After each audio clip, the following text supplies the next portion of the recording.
Hello friends, अस्सलाम वालेकुम and welcome to reality stories. दोस्तों, आज से 25 साल पहले इंडिया के एक गांव कूडाथाई में एक फैमिली रहती थी। इस घर का सरबरा टॉम थॉमस और इसकी बीवी एनामा थॉमस थे। टॉम का बड़ा बेटा रॉय थॉमस इनके साथ ही रहता था, जबकि छोटा बेटा रॉजर थॉमस अमेरिका में रहता था।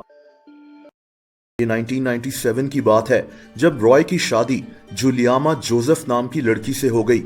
इसको लोग जॉली बुलाते थे। इस लड़की ने जल्द ही अपने ससुराल के दिलों में अपने लिए जगह बना ली, लेकिन शादी के कुछ अरसे बाद इन दोनों मियां बीवी के दरमियान पैसों की वजह से अक्सर झगड़ा होता रहता था। दरअसल रॉय खुद कोई काम नहीं करता था। घर के अखराजात इसके भाई और वालिद चलाते थे। यही वजह थी कि रॉय अपनी बीवी की कोई भी ख्वाहिश पूरी करने के काबिल नहीं था। शादी के 1 साल बाद इस लड़की ने अपने शौहर को बताया कि इससे एक कॉलेज में लेक्चरर की जॉब मिल गई है।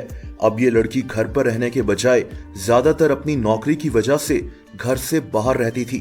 दोस्तों, ये 2002 की एक शाम थी जब इस लड़की की सास वॉक कर घर आई। जॉली अपनी सास को एक ग्लास पानी पिलाकर इसके पास बैठ गई, लेकिन फिर बैठे बैठे अचानक इस लड़की की सास की तबीयत खराब होने लग गई और हॉस्पिटल पहुंचने से पहले ही ये औरत दम तोड़ गई। डॉक्टर्स के मुताबिक इसकी सास की मौत हार्ट अटैक की वजह से हुई थी। दोस्तों, वक्त गुजरता गया और अब 2008 आ गया। इस साल रॉय के वालिद की भी डेथ हो गई। जब रॉय के वालिद की मौत हुई तो तब भी अजीब बात यह थी कि जॉली वहीं पर मौजूद थी। खैर, इस वाकये के 3 साल बाद यानी कि 2011 में इस घर का एक और आदमी मारा गया। दोस्तों, ये आदमी कोई और नहीं बल्कि जॉली का शौहर रॉय थॉमस था।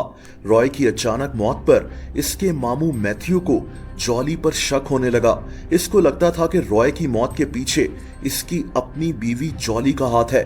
लेकिन दोस्तों, ये 2014 की बात है जब जहरीली कॉफी पीने की वजह से मैथ्यू की भी मौत हो गई।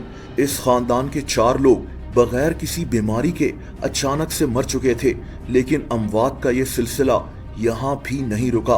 2016 में जॉली अपने शौहर के कजन शाजू से शादी करना चाह रही थी, लेकिन ये आदमी पहले से ही शादीशुदा था। अजीब बात यह है कि इसी साल शाजू की 2 साला बेटी एल्फाइन और इसकी बीवी सिली की जहरीला पानी पीने की वजह से मौत हो गई। इन दोनों की मौत के बाद इस आदमी ने जॉली से शादी कर ली। अब इस फैमिली के सब लोग जॉली को शक की निगाह से देख रहे थे। जॉली का शौहर, सास, ससुर, इसके शौहर का मामू और अब इसके दूसरे शौहर की बेटी और पहली बीवी की पुरस्कार मौत। सबको लगता था कि जॉली ही इन अमवात के पीछे है और इसीलिए 2018 में इस औरत के पहले शौहर का भाई रॉजर थॉमस अमेरिका से इंडिया आ गया। रॉजर को शक था कि इसकी फैमिली के 6 लोगों को मारने में इसी औरत का हाथ है। यहाँ तक कि रॉजर पुलिस के पास भी पहुंच गया। रॉजर के बेहद इसरार पर और बार बार कहने पर पुलिस ने इस खानदान के उन 6 लोगों की डेड बॉडीज को कब्र से निकालकर पोस्टमार्टम के लिए भेज दिया। और दोस्तों, चंद महीने बाद पुलिस को एक हिला देने वाली बात का पता चला। वो बात ये थी कि मरने वाले इन 6 लोगों में से 4 को साइनाइड पॉइजन के जरिए मारा गया था। पुलिस ने जॉली को अक्टूबर 2019 में गिरफ्तार कर लिया था।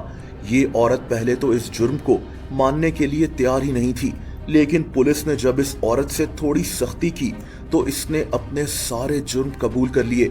अब सवाल ये उठ रहा था कि इस औरत ने इतना घिनौना जुर्म क्यों किया था। दोस्तों, जॉली के मुताबिक ये रॉय के साथ बहुत तंगी से जिंदगी गुजार रही थी, इसीलिए इसने रॉय के वालिदैन की सारी जायदाद पर कब्जा करने के लिए इनको और अपने शौहर रॉय को कत्ल कर दिया। रॉय के मामू को इस पर शक हो गया था, इसीलिए इस जालिम औरत ने उसको भी मार डाला और दूसरी शादी करने के लिए इसने अपने दूसरे शौहर की बीवी और बेटी को भी कत्ल कर दिया था। जॉली जोसेफ एक पढ़ी लिखी औरत थी। किसी को यकीन ही नहीं आ रहा था कि ये औरत अपनी ही फैमिली के 6 लोगों को कत्ल कर चुकी है। ये औरत आज भी जेल में अपनी सजा काट रही है। दोस्तों, अगर आप मुझे इंस्टाग्राम पर भी फॉलो करना चाहें तो उसका लिंक नीचे मौजूद है।